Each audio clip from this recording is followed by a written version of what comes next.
গতকালকে আমাদের পরিচালক স্যারের উপরে ওরা অ্যাটাক করছে, ওরা ওদের চোখ ফেরত চায়।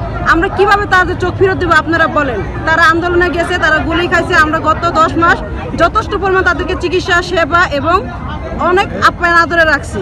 এখন ওনারা আমাদের পরিচালকের উপরে বলতেছে আমাদের চোখ ফেরত চাই এবং মনে করেন বাহিরে এর আগে আমরা পাঠাইছি বাইরে থেকে চিকিৎসা করে আসছে, তারপরে এদের চোখ ভালো হওয়ার কোনো নাই, কারণ রোগে যে ছোটাগুলিগুলো গেছে সেগুলো করা হবে না।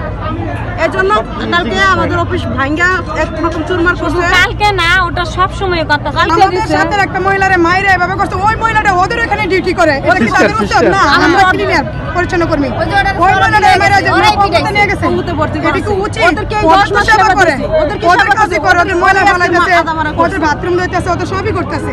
ওই মেয়েটার তো মারা উচিত ছিল না। পুনাশক আচ্ছা, যারা মারছে তার একটু জুলাইয়ে এই যে এখন রুগীরে মারছে, মুখের মুখ দিয়ে লালা ভরতেছে, 3-4 জনে মারছে, লয়ে গেছে ধরে সরদি। কোথায় মারছে? এটা ভিতরে মারছে।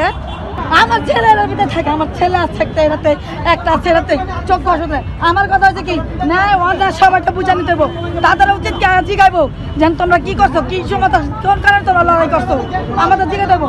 আমাদের ছেলেকে আমরা বানাতে দেয়, সে আমার সাথে বাড়ি মারছে আর্মিতে। আমি ফোন দিচ্ছি না দেখে তারা আমাকে অনেক মারছে। আমার খুব ইনজুরি হয়েছে, হসপিটালে আর পরবর্তীতে আমি আমার নিজের জীবনের জন্য আমি আমার ফোনটা ছেড়ে দিই, কিন্তু এখনো পর্যন্ত আমি আমার ফোনটা পাচ্ছি না। হসপিটালের স্টাফদেরকে বলছিলাম, কিন্তু তারা প্রথম বলছিল যে আপনি সাইডে বসেন, কিন্তু পরিস্থিতি অস্বাভাবিক হয়ে যাওয়ার কারণে তারা আমাকে বের করে দেয়।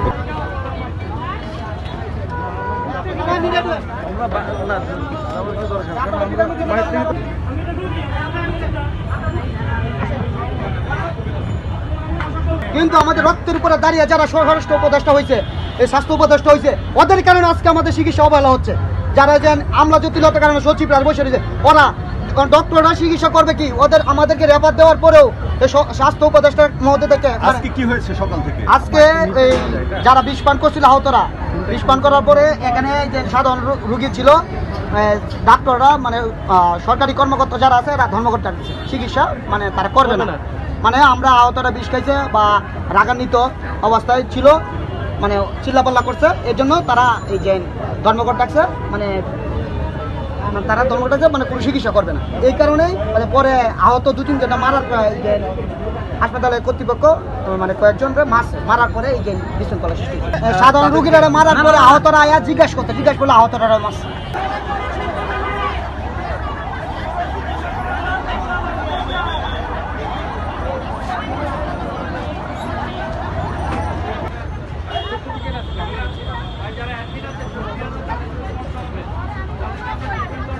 কিন্তু উপরে যারা সিরিয়ালে ছিল ওইখানে আপনার স্টাফ যে কজন আছে সবার হাতে লাঠি ছোট আছে। মানে আপনার একজন মুরব্বী, আপনার বয়স আনুমানিক 65-70 হবে, সাদা পাঞ্জাবি পরা, ওনার 100 টাকার জন্য নাকি আপনার এই আনসারের টাকাটা দেয় নাই, আনসারের 100 টাকার জন্য ওই মুরব্বীর গায়ে এমন মারা মারছে, আমি নিজের চোখে আমি এদিকটা যাইতে পারি নাই।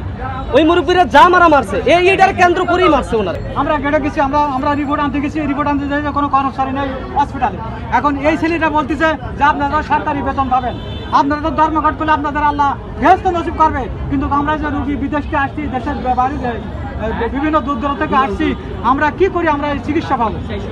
এই ছেলেগুলো এরা ওই গেটে অপারেশন রুমে যাই নিচতলায় বলতেছে, স্যার আপনারা একটু নিচে এসে বলেন যে আমাদের চিকিৎসা দেবেন কি না দেবেন, আর আমাদের নাইবা দেন যে কোনো রুগীর অপারেশনে আছে, যাদের মবস্য অবস্থায় আছে তাদেরকে আপনারা চিকিৎসা দেন। আপনারা নিচে এসে জনসাধারণের সাথে বলেন যে আপনারা কি করবেন।